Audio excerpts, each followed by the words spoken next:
دنابره هزن YPG YPJ و داعش دا شر دجوار بردوام دکن. داعش ارشی خوی لسر کوبانی دومینه و YPG جی پاراستنا خو بقوتر پیکتینه.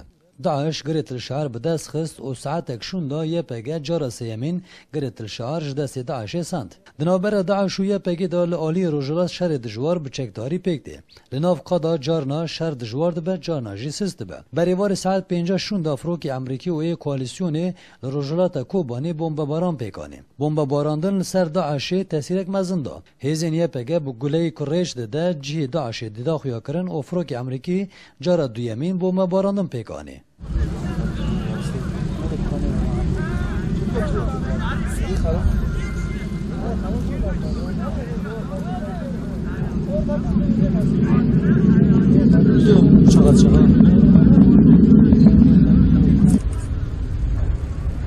Of, buldum, çektim.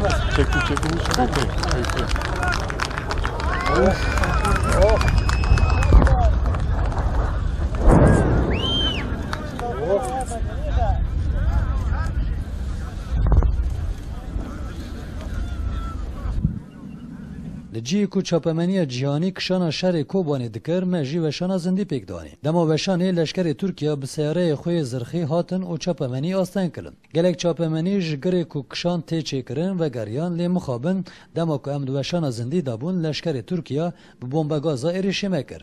پشت ایریش بمبگازی موشان زندی قد کر و ام سیاره خود سوار بون. لهجی لشکر ترکیه به بمبگازا ایریش خود بردوام دکرن. لشکر ترکیه به قاسه 15-20 بمبگازا آویت مه. دما چاپمنی ترکیه لوی دری بو لشکر ترکیه اویریش پیک نانی. لی مخابن جبر که کردسات نیوز کانال کردایه لشکر ترکیه ایریش خود به هوانی پیکانین.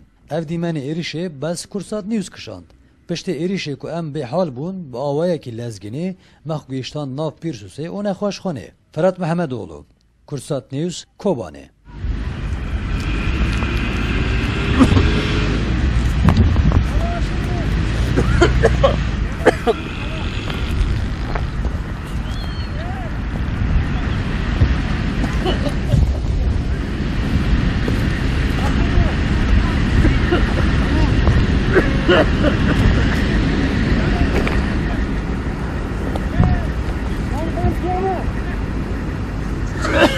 Ha ha ha!